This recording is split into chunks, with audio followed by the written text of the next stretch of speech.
Hello everyone and welcome back to ROBLOX Studio Scripting. Now before we hop into the studio, we're going to have a little computer science lesson. If you understand server-client relationships already, feel free to skip to the next chapter.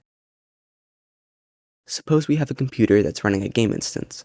Our computer calculates the world and our player character while also listening to inputs like a controller or a keyboard. But suppose we want to be able to play with a friend. Well, there are two major ways we could add another player to the game. The simplest way is to just plug in another set of inputs to our computer and have it calculate for two players while running the game. We now have a console.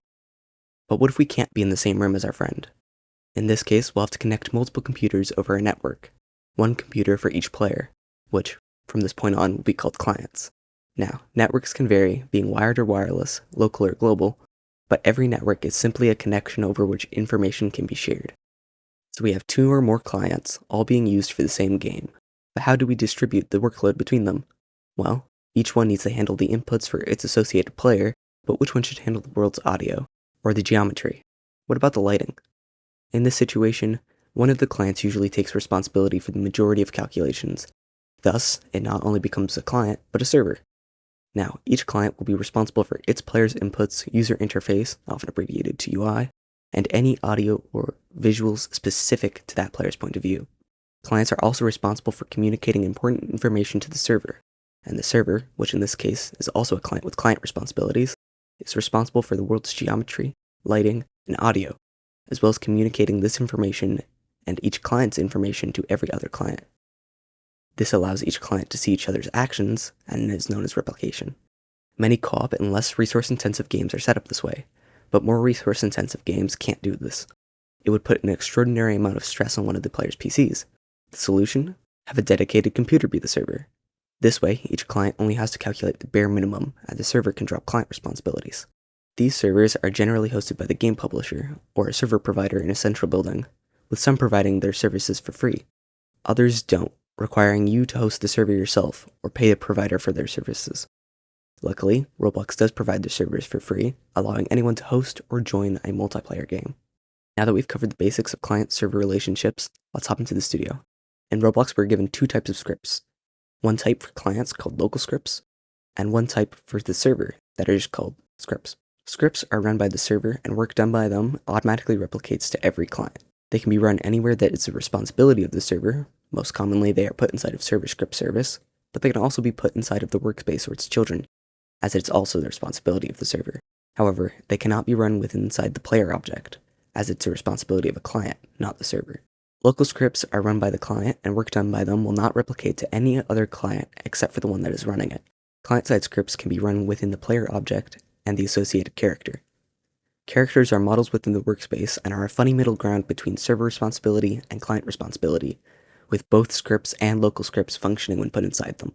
Local scripts can also access things that the server can't, some being the client's inputs, frame rate, and camera. Server-side scripts can also access exclusive resources, like data stores. Alright, let's see some of these concepts in action. First things first, go to the model tab. Then you're going to click on new part. I'm going to drag it over here. We're going to change its color to dark blue. And then we're going to show off scripts first. So I'm going to insert a script into server script service. I'm going to delete default text. I'm going to declare a variable for the part. Part. And then we're going to do a very simple thing, and we're just going to change the color of this part. And we're going to change it to really red.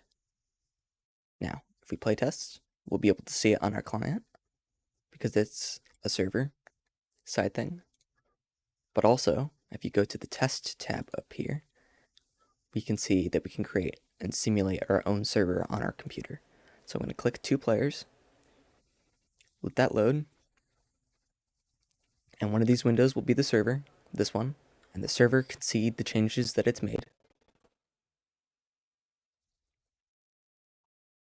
And so can, oh, ignore there. That's ROBLOX's problem, not mine.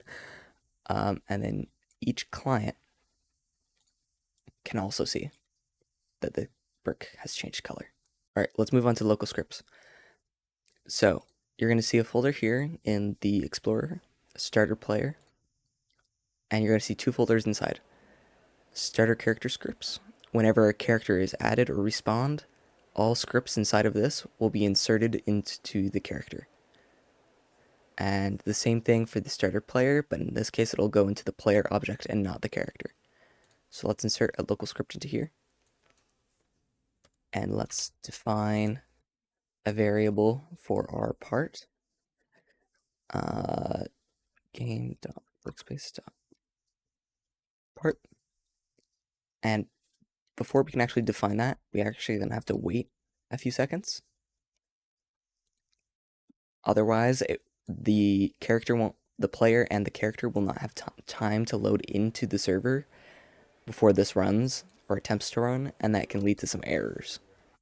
So we're going to wait, and then we're going to assign that, and then we're going to change the color.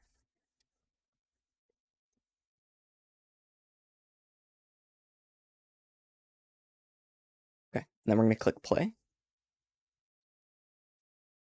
We're going to wait, and it's going to change color. And then if we go into its local server, we're going to see some interesting behaviors. The server, let me go back to the server. The server will not see this change, right? Because the clients each are saying change. It will not see change. The client sees change, this client sees change. Now, if only one of these clients had done the change, just like the server, all other clients would not have been able to see it. It is specific to whatever they do. There's a whole host of applications for this, and it really is one of the more cool parts of computers and game design in general. Sorry it's been so long since the last tutorial. I have clearly attempted to increase the quality of these videos. I'm hoping that this is good. If it wasn't worth the wait, let me know. I'll probably just go back to doing more low effort ones, but if you did love it, leave a like, sub, and tell me. Tell me what I can do better. It's always helpful. Take care, and have a good one.